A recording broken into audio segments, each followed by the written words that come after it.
10 Minutes to Joy is your weekly invitation to reset, recharge, and rediscover your most joyful self through aha moments and simple energy techniques.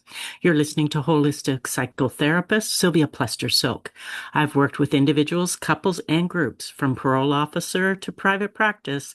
I've learned many lessons, and I'm ready to share. Welcome to 2026. And let's talk about creating a vision board that will bring your life into what you truly, truly desire. For me, I've been doing vision boards for probably about 10 years at this point. Each year they look a little bit different, and I do them a little bit differently. Excuse me, for about 4 years, I've been doing a vision board workshop with my local association chapter. And I guess I'll start by saying there are no rules to vision boarding. So I'm going to talk about how I do it, and I might intersperse some ideas from other people as well. I start by just sitting in a relaxed way, flipping through magazines. If there's a phrase that jumps out at me or a picture that I'm attracted to, I will tear them out of the magazines and I'll set them in a file. I don't need to know to consciously what does that mean. So to me, or it doesn't have to represent something I absolutely want. But when I think about a vision board, I want to look at it and feel a sense of joy, a sense of anticipation, and some positive emotions. Oh, I just slipped. I don't believe in positive emotions. But that feeling that gets you into more of a positive thinking frame. So when I start, so I will just get a whole bunch of pieces together. It's great if you can have a table that is open that you can spread things out and look. I encourage you to get anything from like 12 by 16, or even I think mine are 24 by 20, I think, a standard frame size. I frame them. I framed them for years. For a lot of years, I used a gold frame, and it just felt right. There are some people like Colette Baron-Reid that says, well, framing it actually puts a limitation on it. If you don't have that belief, I don't think it does. I remember one of my teachers, Beverly, talking about be careful what you buy into because that has some power over you. Anyway, so I choose to put a frame around it. And I get foam core. So it's fairly thick or poster board. And I will start just underneath it. I might write a message for myself for that particular year. I generally choose a word of the year. I'm not sure what mine is for 2026 yet. I'm sure that I will share that with you some more as time goes on. And then so I might do that. Last year I did some sacred geometry underneath it. I did the flower of life. And then I start to create the background. And that's those pretty pictures. They might be I love nature, as you know. So they might be of nature. They might just be pretty flowers. They might be sparkly lights, whatever it is. And I just think I'm just doing my background. And what I'll do rather than starting to paste right away is I'll arrange things until it looks attractive to me. Then once I do that, then I start to get a little bit more conscious of what I'm doing. What is it that I want in this year? I'll do a meditation where I'm like, okay, what is it that really wants to be birthed this year?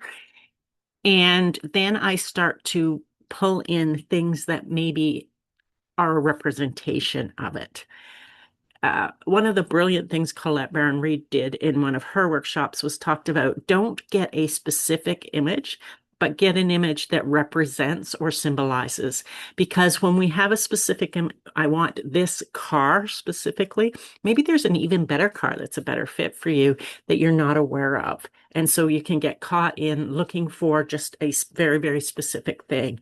instead of letting it be much more symbolic. And I like that part of the way that she vision boards. And then I start again. So now I'll have paste. I will take the time to paste the background because I know it's pretty and I'm happy with it. And then I'll start to get the words and the pictures that symbolize what I want to bring into reality that year. So it might be a word like more joy, more connection, more time with friends, whatever it is. Whatever it is for you. And so you can use the combination of words and images to represent it. So I know that I've done stuff where I have a microphone. And so last year in my vision board, that represented I wanted to do a podcast. Well, I did my vision board and then I took action and I cleared energetically any patterns that were blocking me from getting what I really wanted to achieve. So I think of vision boarding as one tool in my arsenal instead of the tool in my arsenal. Then I start to just put those pictures and words until they feel pretty. I know it sounds really, I'm looking at what it looks like, but there's a lot more meaning and purpose because I've been really thoughtful. And if you listen to my previous podcast, it talks a lot about what you want to let go of and what do you want to bring forward. And that also can be helpful in you identifying what is it that you're wanting. So it's just making it look pretty. So, and then once you've completed it, then what?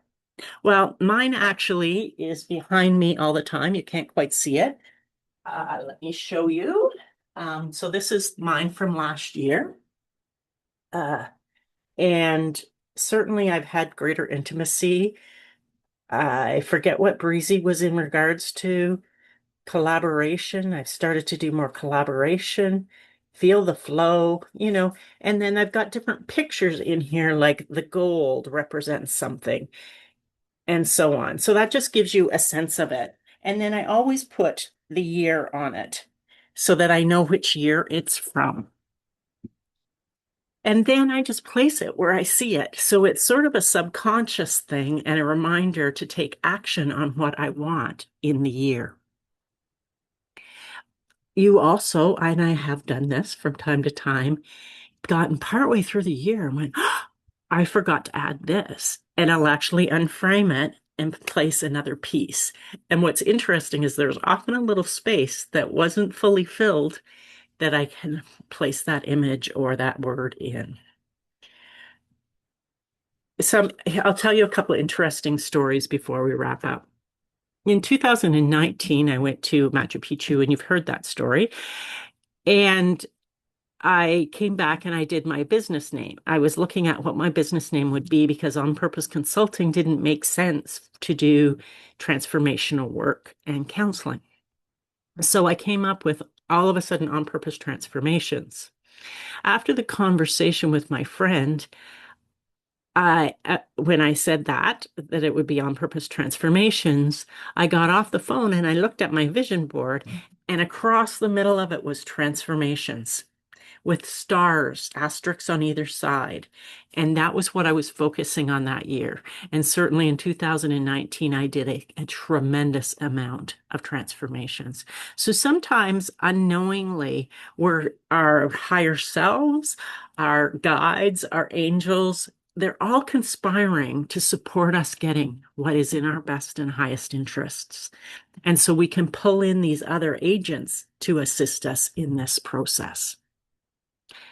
Allow it to be a creative process. There is no right way and wrong way. I have only shared today what has worked for me, and I wish you well, and I wish every miracle for you in the year, and that your vision board brings forth what you truly desire, and that you take the action steps and do the emotional clearing so that it can come to fruition. That's all for today.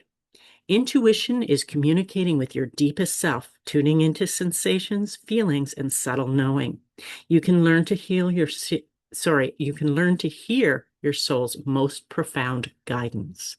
And that can also be very helpful in your vision board. Have a wonderful day, and I'll see you here next week on 10 Minutes to Joy.